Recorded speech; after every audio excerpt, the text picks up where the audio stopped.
Hi guys, welcome back. We have a really exciting book today. It's called I Am Ruby Bridges, but it's written by Ruby Bridges. I was so excited when I saw who the author was. So Ruby Bridges was the first girl to desegregate our schools. On the back is a photograph of her. Is she not adorable? She was 6 years old when she did this brave journey, and we are going to read about it. It says how one 6-year-old girl's march to school changed the world. So I hope you enjoy this amazing, incredible story. It's really cute too. You can see the pictures, and if you can look at that, I'll give you a second to see. So it's just kind of cute the way that the illustrator did this.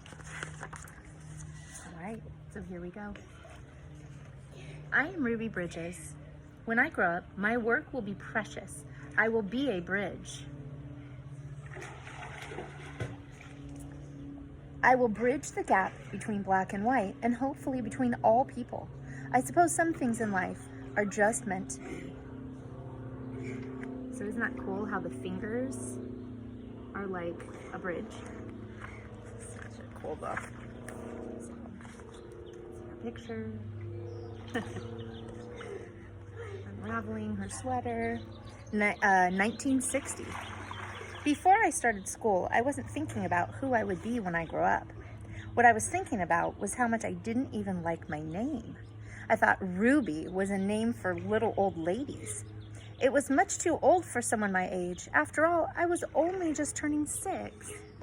Aw, so she didn't even like her own name.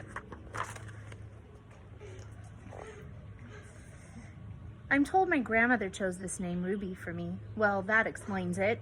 No wonder it's such an ancient name. Oh no. But I so loved my grandmother. I thought I'll just have to live with it and try to grow into it. Surely I didn't want to hurt her feelings.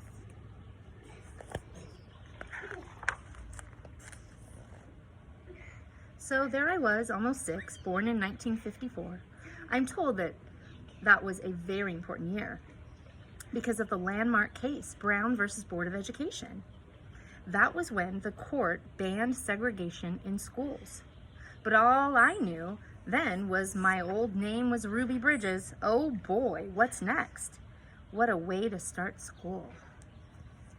So segregation means they segregated or separated white schools, separate from black schools. So that case ended that law. Oh well, how bad can it be, I thought. It's not like I'll be the first Ruby in the world, just the youngest one. So off to school I go. It is a regular school with lots of other kids to play with. I make new best friends, even my teacher is nice, and it's not hard at all. Surprisingly, it's easier than I thought it would be. I get lots of gold stars every day. Life couldn't be better. So you can see the students in her class, all black. Then, just as things are going really well for me, surprise! I find out my parents have decided I am switching schools. To a better school, they say, with better opportunities. But first, I must take a test to get in.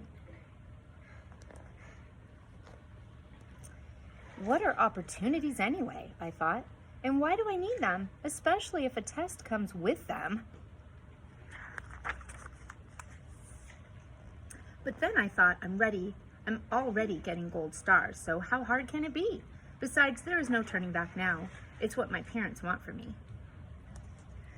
So you can see all the symbols that the illustrator has included with the word opportunities. So when we talk about symbolism, there's a prime example.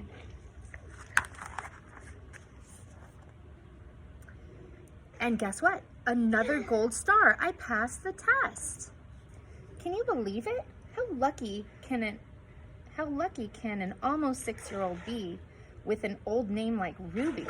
I was about to find out because my mom said I would be starting at a brand new school the next morning and I had better behave. Well, that was fast. First day. No more walking to school with my best friends.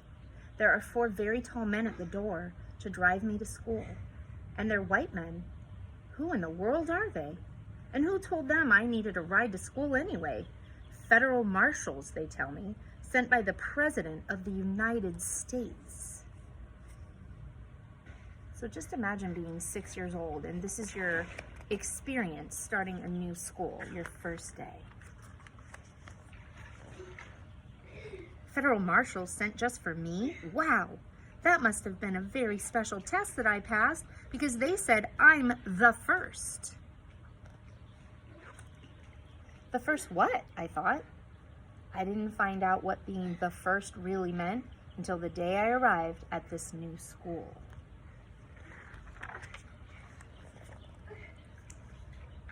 Those 4 very tall white men, they escort me into the building past lots of screaming white people who line the streets outside the school. It really looks like Mardi Gras to me, but they aren't throwing any beads. What's Mardi Gras without beads? So Mardi Gras is a celebration in New Orleans. Once I get inside, I meet the new principal, and she is white too. I wasn't taken to my new classroom until the next day.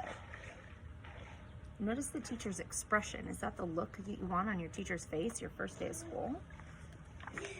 Whoa. Or was that the principal? I don't remember. This lady looks nicer. Second day. When I arrive at my classroom, my new teacher opens the door and greets me. Hi, I'm Mrs. Henry, your teacher. Come in and take a seat, she says. And aren't I surprised because she is also white. I never had a white teacher before. And the biggest surprise of all, I am the only kid in the class. I didn't see any other kids at all, not one. That test must have been a lot harder than I thought.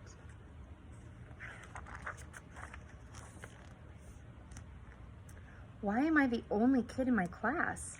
Not to mention, the only kid in the whole school? And why don't I see anyone who looks like me? So you can see this man, it looks like he's guarding things. And then, that's when it hits me.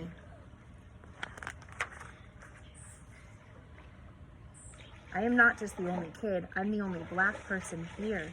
I thought, maybe I am the first.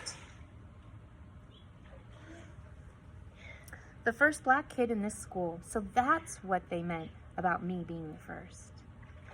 And again, I love the symbolism. It shows through the decades, and then you can see her placing her own picture on the wall. Finally, it all makes sense. Me, 6-year-old Ruby, the first black kid to go to this school, William France Elementary, a white school. So look at the expressions on the people outside, the anger, the protesting, screaming at a 6-year-old.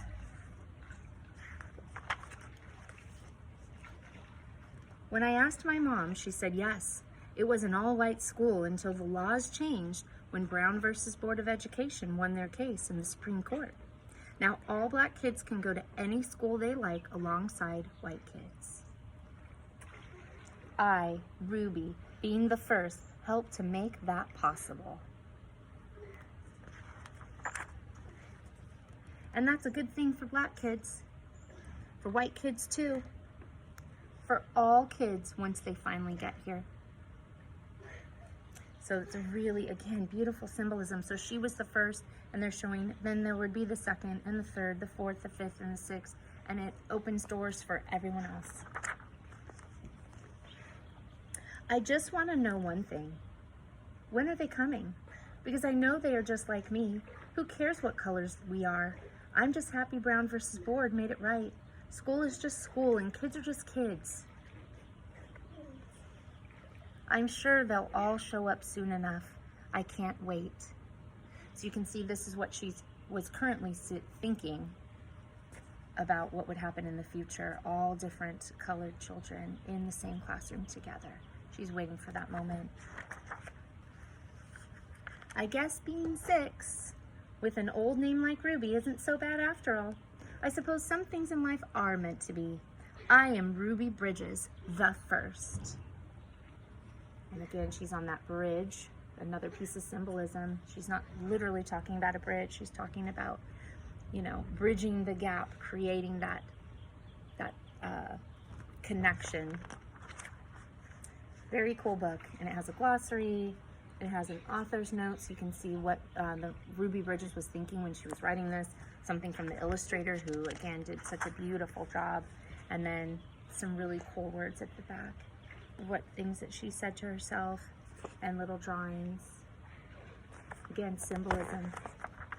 So I hope you enjoyed it as much as I did. It's called I Am Ruby Bridges, written by the Ruby Bridges. See you next time.